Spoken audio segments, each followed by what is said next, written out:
Thank you. Good morning. My name is Ron Sassine. I'm the former head of packaging for Walmart. I ran the packaging and packaging sustainability operations from 2009 to 2015-16. But I have a 35-year history in packaging, walking into my first recycled packaging plant in the summer of 1990. It's great to be here today, and I've got with me some outstanding panelists because we're here to talk about the extended supply chain that helps us get product from a manufacturing facility or a farm through that distribution channel all the way to a point of sale and eventually to a consumer's home. As we walk through this example today, the specifics surrounding Cabot Creamery and some innovation they've done, and all of the support pillars, the nodes in this supply chain, we want you to capture what it is that each of these organizations will do. I'm now with a large global consulting firm known as Kearney, and our product execution and renewal lab located globally. I'm leaving today for Chicago for meetings tomorrow, but we have global organization that spans 5 or 6 different countries. So with that, thank you. I was carefully watching where I was stepping so I wouldn't step on that again. That's my background. Let's reintroduce Jed Davis from Cabot Creamery. Thank you. Thank you, Ron. All right, my apologies for those of you who had to put up with me twice here, but this is, what Ron framed up is a different take on this because it is very horizontal. And in some ways, that's the world we live in right now in terms of thinking about how do we embed purpose and advance sustainability across value chains, right? And so as opposed to earlier where we were talking about just one component, now it's really kind of taking a broader view. And for us, the problem statement, the opportunity challenge that we were looking at all along, broadly described, was how do we reduce the impact of what we do in getting those pieces of cheese that some of you will see on the table there in front of you to you, right? In a way that results in your satisfaction, in our operational efficiencies, and aligned with our sustainability goals. So we'll talk a little bit about that today in terms of or am I supposed to do that right now? Or let's keep going through. We're going to go through intros first. Perfect. Enough said. Happy to pass it on. We will come back and talk about this grant because it's a critical part of how Cabot is leading in this industry. An important player in this project is Cabot's film supplier, a company known as TC or Transcontinental Packaging. I've worked with TC for over 20 years. I know them well. And Mike, unfortunately, couldn't join us today. But they've played a critical role in executing, and we'll have Jed, when we swing back around, talk about TC. We'll have Rick Gessler from Delcor share a little bit about Delcor's background. Yeah, thanks, Ron. We've been a partner of Cabot's for north of 20 years, and I'll say it all started with an innovative package that we introduced at that time, so this is right around 2000, that reduced the corrugated usage, and it took some convincing that it was a viable concept, but here you are, again, more than 20 years later running that package, and in the meantime, as Ron said, the entire supply chain can be leveraged as you move forward in the world of sustainability. So here Cabot has been running these packages for a long time. Walmart came around with the shelf-ready movement. We did it again. We partnered up, introduced a shelf-ready package that also conserved materials. And next up, Mackenzie from International Paper. I'm Mackenzie Krieger. I'm from International Paper, and we make the corrugated that runs on the Delcor equipment and that packages the cheese that shows up hopefully in your grocery store.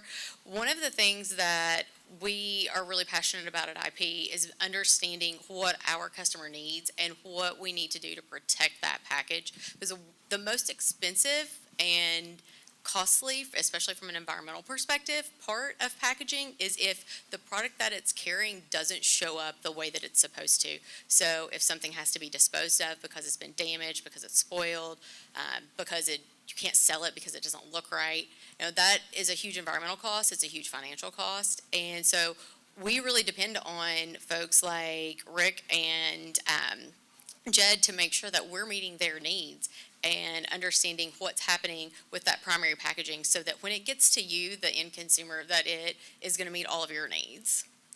We heard a lot in the last panel about the length of time that packaging change and innovation can take. So we're going to touch on that today, but the important thing we're going to see is how it involves every part of the supply chain to accomplish that change and transformation. So let's skip back now to Jed and have him tell us a little bit about the work that has been undertaken in changing film, and how that film that wraps the cheese plays an important role in keeping it safe and secure throughout distribution. Jed. Well, thanks, Ron. Really what we were trying to do is find out a way that, with our admittedly modest means, how do we make some real progress in this space? I mentioned that in our case, going out for some grant funding to help propel this was important.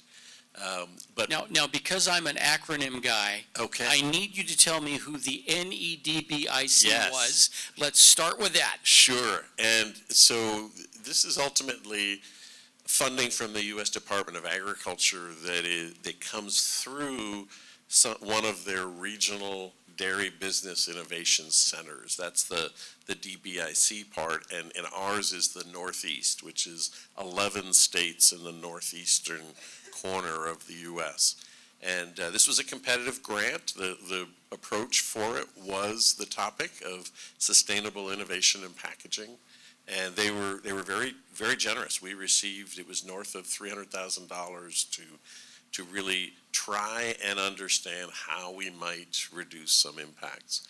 And, it involved all parts of this, a lot of work with TC, our film, but it all is related, right? And in order to get, it fell over, but in order to get to this package right here of cheese, all of these players had to be involved. And the other important players that had to be involved was this grant allowed us to do some research with our customers and consumers as well to understand how they might appreciate some of these changes. Now, when you set out on this journey, what was your goal? What were you pointing toward as you set out to procure this grant? Mm-hmm.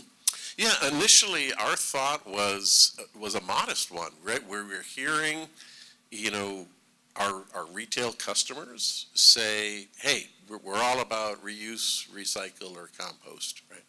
And so we were trying to say, okay, in a space where safety is, if I made this comment to someone in conversation between the sessions, our brand promise to our customers and consumers is around, safe food that's nutritious and tastes great, right?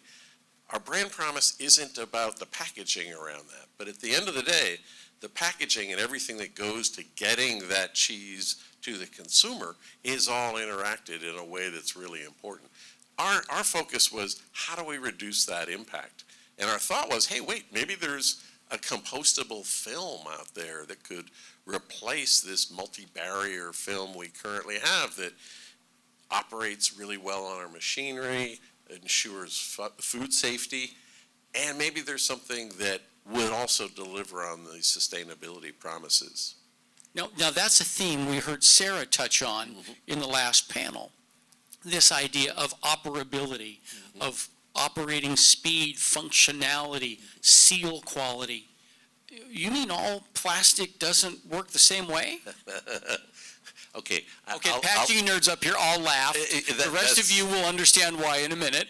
That's right. And there was more laughter still out of my colleagues on the panel than even from me. But no, I think one of the things that isn't fully appreciated, and this is where the grant was really important to us, is when you try something new, that's a lot of cheese we were trying this with. And we didn't know if that was going to be saleable cheese at the end. We were fortunate that we were able to get the data we needed and still donate it to the food bank. But we didn't know that going in. We weren't sure. And so it was really important that we understood that we were committing some cheese to some basic research around packaging without knowing the outcome. And the outcome in some cases were it didn't operate the way we thought on the line.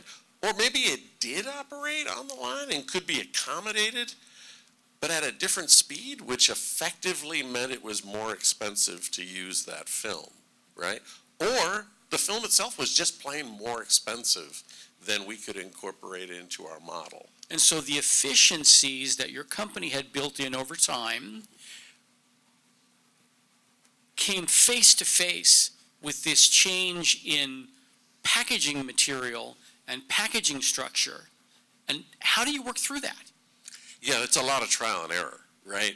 And we were fortunate, the grant time frame here was actually 2 years. And we needed actually more than 2 years to sort of complete this step in the journey. But there were, and again, we'll talk about TC in just a minute, but they were great. We'd try something. In a couple of cases, it didn't work.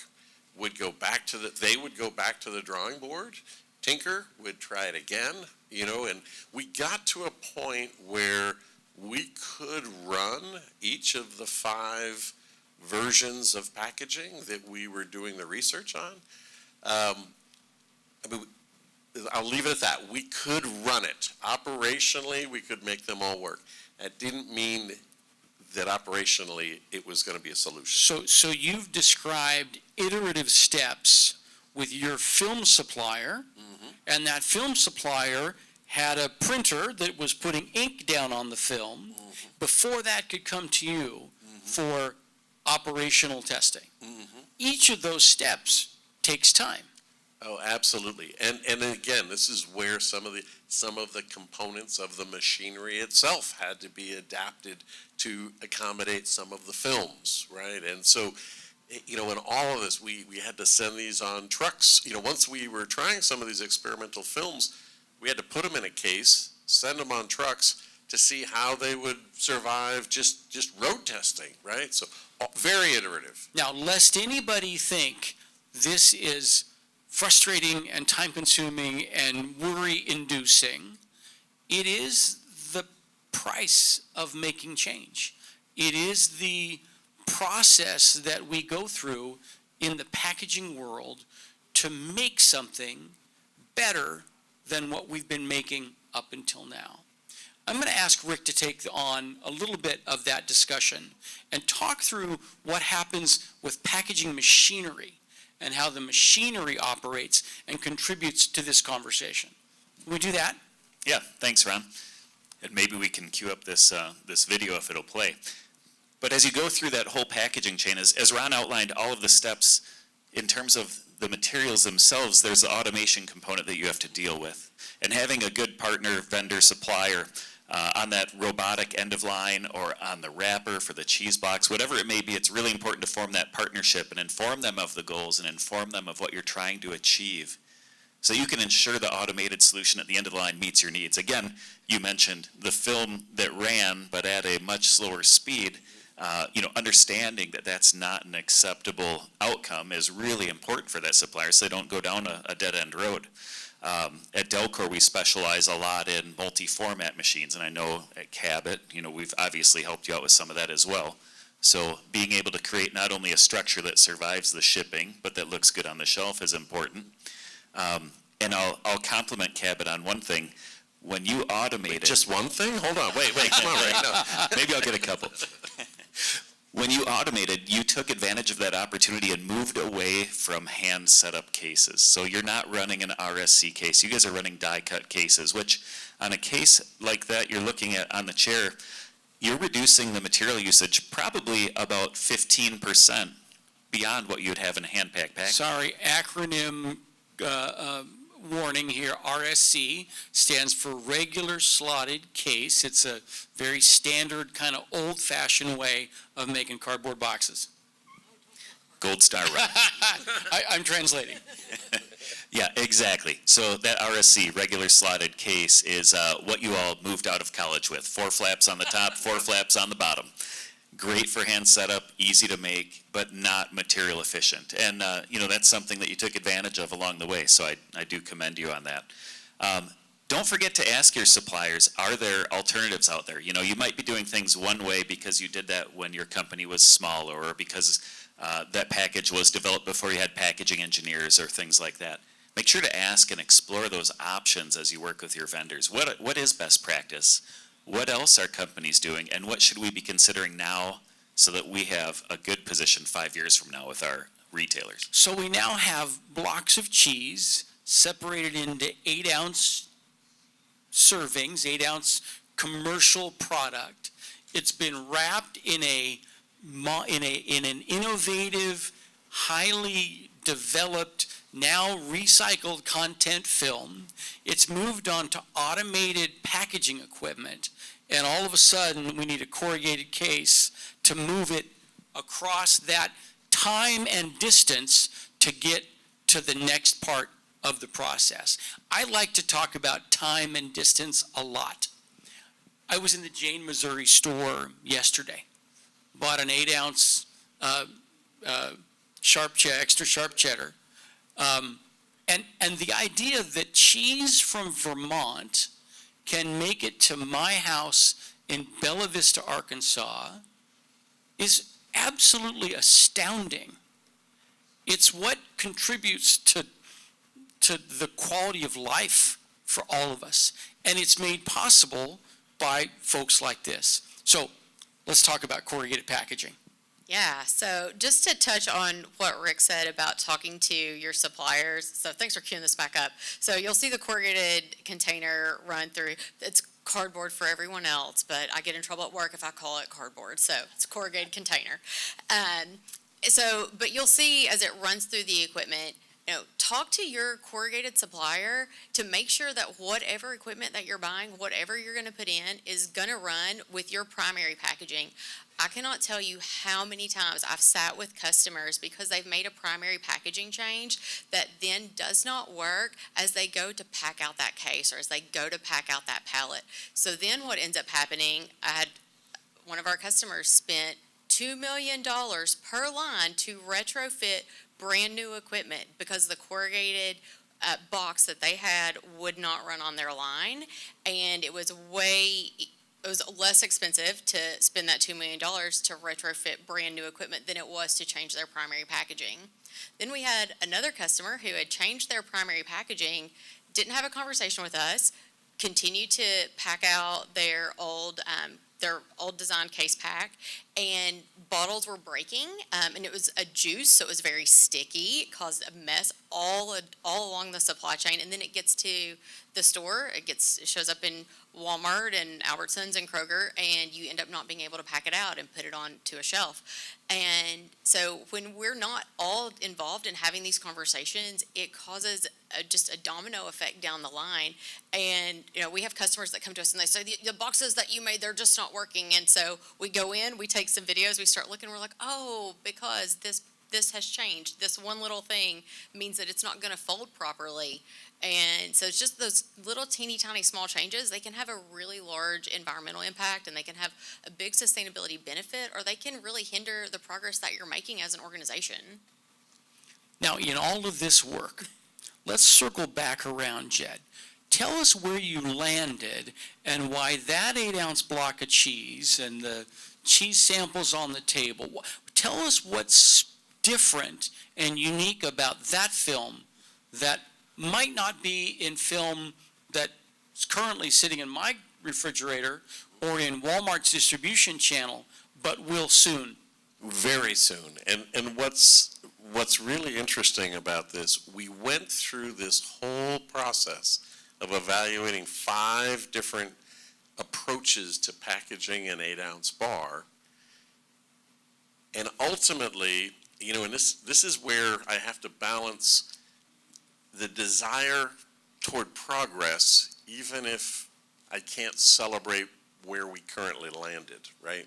Where we landed absolutely reduces the impact of us packaging an 8-ounce bar of Cabot cheese. Somewhere around the order of a little over 20% reduction in greenhouse gases, about 15% reduction in water usage, right? And about a little over 30% increase in the content of the packaging itself.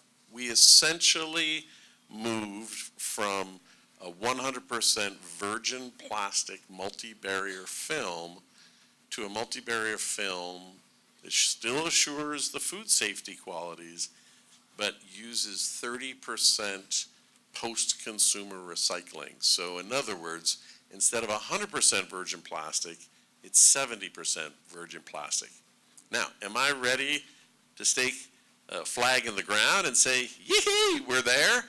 No, because at the end of the day, this packaging still isn't recyclable, it still isn't compostable, and it still isn't reusable, right? So we didn't meet those goals yet, right? But this was a really important step for us to get to something that did address 2 things: reducing our impact in measurable ways, but more importantly, it showed us how to better approach this process so that we can make those further gains in the future. Understanding that in many cases, in our case, most of the case, the knowledge about how to do this isn't in-house. It's with our key vendors, right? The goals we set have to be compliant with our key customers and with our consumers. We need to understand what a factor in going to the buzzword is PCR. PCR film. Post-consumer resin. And so the buzzword there, that's not going to be something that most consumers are going to say, oh, PCR, oh, this is that post-consumer. No, that's not going to be the case. And so we have to come up with different ways to describe it. Outstanding. Let me take a minute. During my tenure at Walmart, one of the things we really focused on was measurement. How can we determine where we are, look at where we're headed, and measure the steps to get there? And so we began scorecarding and evaluating packaging impact on product and on the company. And getting into these details and seeing them now get executed at scale was really what our objective was, and to be able to see it taking place is outstanding. We talked about post-consumer resin and the challenge of recycling used film into new useful film. That's something that the forest products industry has also worked a lot on in their history. So do you want to take a minute and talk about wood fiber and the processing of wood into those cases and how that all is impacted sustainability? Yeah, sure thing. So at IP, 100% of our fiber, we have a goal of having 100% of our fiber be sustainably sourced. And right now we're at about 91%. That outstanding 9% is coming through, is all in accordance with our global supply agreements, and it's all tracked through a system that we have called Foresight that's geolocated. We can go directly to the tract of land where any of that fiber is coming from. But that small percentage, we do not consider it sustainably harvested because it's coming from a land conversion, which is going to solar or to housing developments. So while we consider housing a higher and better use of forest fiber, there's still that small piece of our supply chain that's coming from something that's not going to be reforested. The flip side of that is that 91% of all the fiber that comes into our system is coming from an area that's going to be reforested, and primarily coming from the southeastern United States. All of our fiber comes from the United States.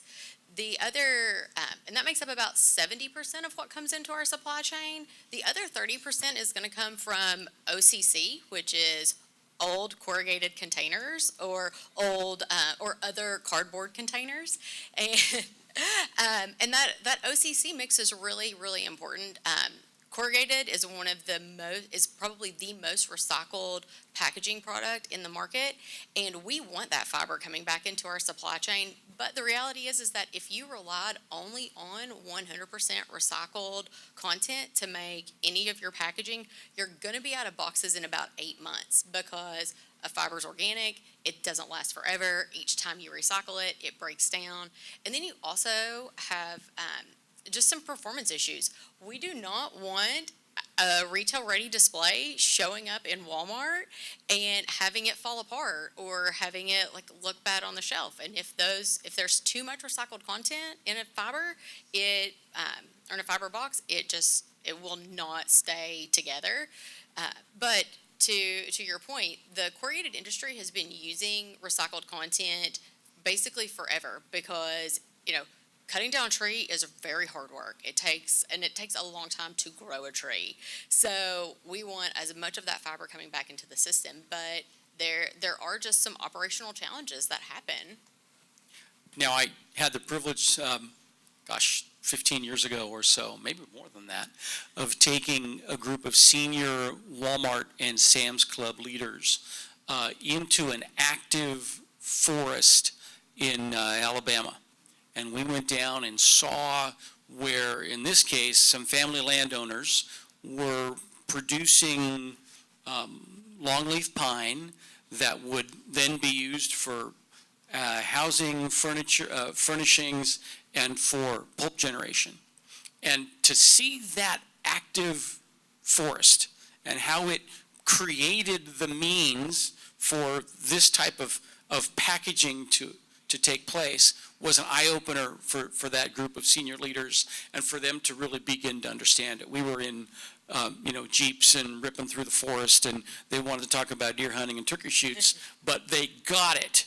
They could see it, and they understood where that fiber sourcing came from and how its regenerative ability to make what had been old cotton fields into new sources of usable fiber were so critical. And I will just say one thing about that. We still do forest tours for customers. I take customers on 2 forest tours a year. And one of the things that we share with customers is we say, the best way to protect a forest is to use it. Because if our landowners, and most of IP's fiber comes from small private landowners, and it's fiber for this type of thing is grown essentially like a crop.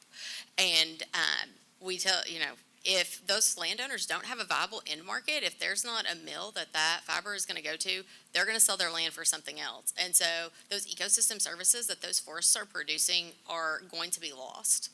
So let's go back to where we started. Our friends in Vermont have blocks of cheese. They're enormous. They're enormous blocks of cheese. They want to cut them into 8-ounce chunks.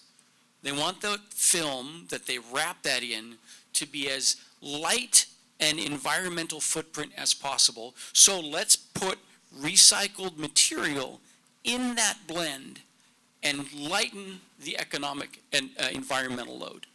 Let's use automation to move it quickly and carefully through a supply chain, get it in a forest-based paper box that can be recycled multiple times with trees that are regrown on available land here in North America. And that process gives us the ability to have extra sharp Vermont cheese in my refrigerator and at my local grocer. Now, it's a fascinating process, and this story gets retold in category after category, in item after item. And it's why the packaging supply chain exists, to make viable all the products that companies like you are developing. Now, we've got 6 or 7 minutes of questions. Anything else from here before we close out? Rick? Yeah, I'd love to just offer this. Everyone here is looking for a takeaway. And as Mackenzie said, the cost of launching a package improperly is tremendous. You mentioned $2 million lines that had to be replaced. And Jed, you mentioned you don't have the in-house packaging engineering staff, so it can be hard to move things forward. But don't forget, it's free to engage suppliers like Mackenzie and like Delcor. We have that expertise in-house. It's just a phone call away. So pick up the phone and talk to people, explore the options out there. It's a great free way to see what's possible. And oftentimes we've already taken care of this issue for another manufacturer, CPG. I'm meeting tomorrow with a large home care company working on exactly this type of issue. How do we improve and better the sustainable footprint of, in their case, a home cleaning product? Yeah, just one other comment on that. For those of you who were fortunate enough last night to be here with us and got to hear some remarks from Walmart, from Ron on the sustainability team there, you know, he mentioned that they're now trying to curate some of that information so that it's easier to make those connections to some of the experts and in terms of what they're doing. So I think we're continuing to see some really positive movement in all of that.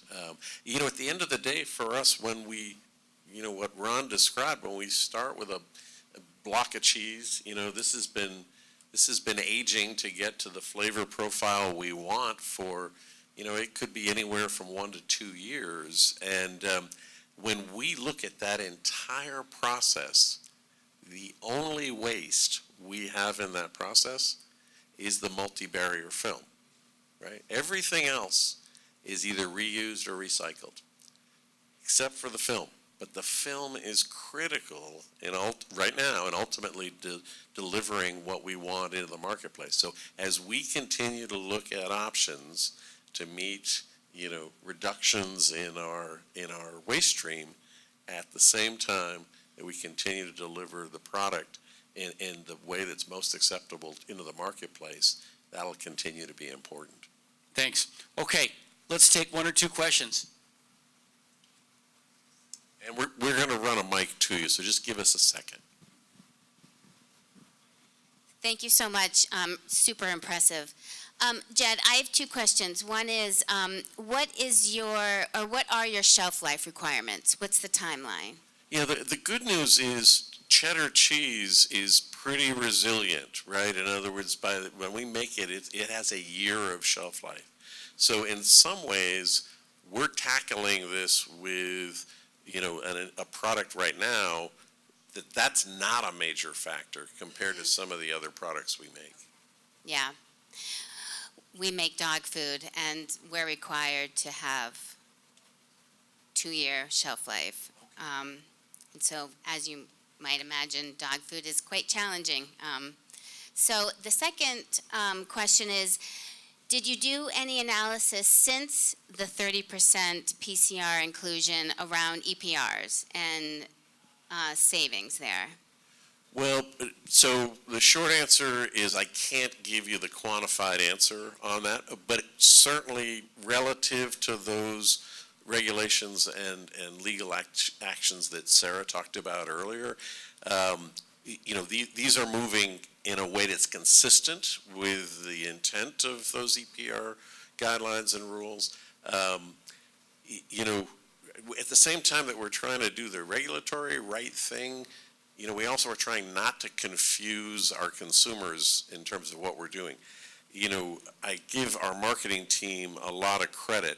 We went back and forth of, do we even do a call out on the packaging on something like a move to the post-consumer resin? And where we ended up is on the back, you know, so you got to look for it a little bit. It says 30% less single-use plastic wrap was used to package this cheese. And then, you know, go to our website for more details. We felt like the consumer research we did said that was consistent with us not wanting to overstate but also to say we're making progress. That will continue. Thank you. We got another question out there, maybe? And before that next question, let me just add one other thing. Coming out of our grant project, we did a white paper to summarize it, because one of the things we felt really strongly about was that this was basic research at some level, at a Cabot level, basic research, and we wanted to share that with other cheese companies. We've heard a couple of times from folks talking about that pre-competitive space of sustainability.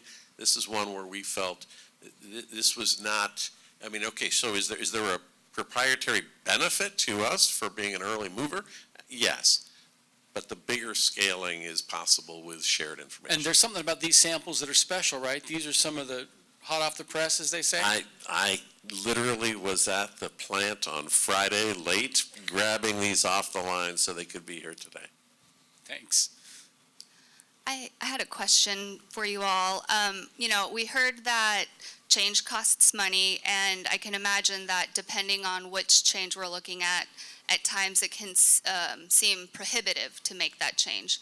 And so I'm wondering if the cost of inaction also gets factored in, and then how that cost is evaluated, the cost of inaction. How is the cost of inaction evaluated and factored into the decision-making process? If you want to go first, I'll wrap up on that one. Sure. Yeah, just really briefly, at the end of the day, we finished the research. We had 5 different options, and we took it to our leadership team and made exactly that point, right? We've put all of this effort into this. The risk of inaction, even if we can't fully appreciate how to quantify that, we know it's real. Everything we just did in 2 years said that's real. We need to make progress here. And so your point is absolutely valid. The challenge, I'm not sure we did a great job of putting a number to that, but we put out a stark warning that even without the number, we know this is real. I can add to that briefly. With the change in box style, going from that hand setup box to this box, I'll quote Henry Ford, and that is, if you need a machine and don't buy it, ultimately you'll find that you've paid for it, yet you don't have it. And surely your machines have paid for themselves many times over throughout the years. It does require that investment up front, but it is an important step to take action. Just one note on that as well. When we have customers that come to us and say, we want to make this packaging change, we want to do something different, we're concerned about the cost, we do look and say, okay, if you wait to make this investment, here's what it's going to cost you in 2 years. Here's what it's going to cost you in actual dollars. Here's what it's going to cost you in lost time. Here's what it's going to cost you in material. Here's what it's going to cost you in a carbon footprint. If the change that we make is going to reduce your carbon footprint. And that has been very compelling for customers. Sometimes they still say, sorry, we can't do it, but it has moved the needle. And Ron, before you close, the one other thing I would add to what Mackenzie just said is, for us, brand reputation is the other place it costs. We're proud to be a certified B Corp since 2012. Inaction was just not synonymous with our goals, right? So all those things. And that's where I wanted to take this as well. During my time at Walmart, I was fortunate to work for 3 different CEOs. Lee Scott, Mike Duke, and Doug McMillan. And in the packaging sustainability focus that those 3 individuals had, inaction was never on the table. It was always move forward.